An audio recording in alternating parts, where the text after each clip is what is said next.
Okay, so I cut up the butter squash and I sprinkled on it a little bit of olive oil, some salt, and some rosemary leaves. Now these are going to go into the oven, 350 degrees Fahrenheit for about 30 minutes.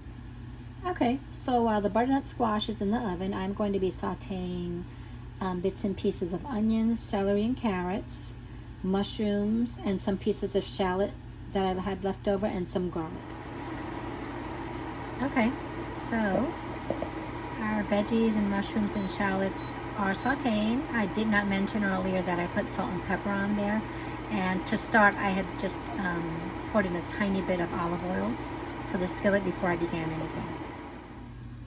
So the veggie mix is almost done. I'm not going to cook it any further because this is going to cook for about 20 minutes in the oven after everything is set inside the dish for the lasagna. Okay, so we're ready for the first layer. I put a little bit of olive oil in the pan so to make sure that things don't stick. The first layer is a layer of sweet plantains, and I bought the big sweet plantains. I also have the dwarf ones that are super sweet, but I didn't have enough to put in this pan, so we used the big plantains, the sweet ones. The reason I used sweet plantains also is because I like to Puerto Ricanize my food. I'm Puerto Rican. So I thought this would be a great way to make something that's similar to it called a pastelón in Puerto Rico. It's like a lasagna, except they use, instead of using the lasagna noodles, they use sweet plantains. I was mentioning the dwarf plantains earlier. These are the dwarf sweet plantains that some people use. I don't have a big plantain to compare it with because I already cut up the plantains. But next time I will show you the difference in size. It's about 5 or 6 inches in length. Okay, so the second layer is on. It's the butternut squash that was in the oven. Whatever's left, I will use either for soup or for beans. Puerto Ricans are known to put butternut squash and other types of pumpkins in bean to thicken up the beans. So yeah, looking really pretty. Let's go on to the third layer, guys. Okay, so this is the third layer. It's the mix of mushrooms and the shallots, the onions, celery, and carrots that we sauteed earlier. Okay, next layer is another layer of sweet plantains. I ended up having to use the dwarf plantains on the right-hand side. You'll see the difference in color because 2 big plantains were not enough for this dish. And actually the dwarf plantains were easier to slice because the big plantain that I had was so ripe that it was kind of slimy and just hard to cut. Okay, the next step is the sauce.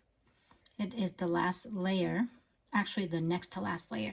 And I use Primal Kitchen Arrabbiata marinara sauce made with avocado oil. I'm not going to lie, I did not know what arrabbiata meant. I thought it was some kind of tomato, so I went ahead and grabbed it. I looked it up and it says that in Italian, arrabbiata means angry. So arrabbiata sauce is usually an angry sauce, and they call it angry because they use spicy red chili peppers. So I'm hoping, I mean, I can do spice, but not crazy spice. So we'll see what happens. Okay, so last step is the cheese, and I used Violife, 100% vegan, of course, mozzarella shreds. And this is my favorite cheese in shreds of all of the different cheeses that are on the market today. It's delicious. It's creamy when you use it in any dish, and it just beats out any kind of cheese that I use. Ta-da! Okay, this is ready to go into the oven. I'm putting it in the oven for about 25 minutes, 350 degrees Fahrenheit. So I took the butternut squash lasagna out of the oven, and this is what it looks like. It looks so pretty. I'm getting ready to taste it in a few minutes, and I'll let you guys know how it goes. So I tasted the butternut squash lasagna. It came out pretty good.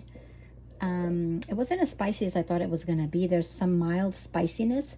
The only thing I think I would have done different is I would have sauteed the plantains because they came out, they're very soft, but they don't have a lot of taste to them besides the plantains. I was just looking for some kind of crunchiness and I don't know, just a different taste. Overall, it came out wonderful. I want to thank everybody for watching, and leave me some comments below. Subscribe if you haven't already subscribed. And this is it, guys. Butternut squash lasagna for the fall. This is Mia. This is Mia from Puerto Vegan. Buen Provecho.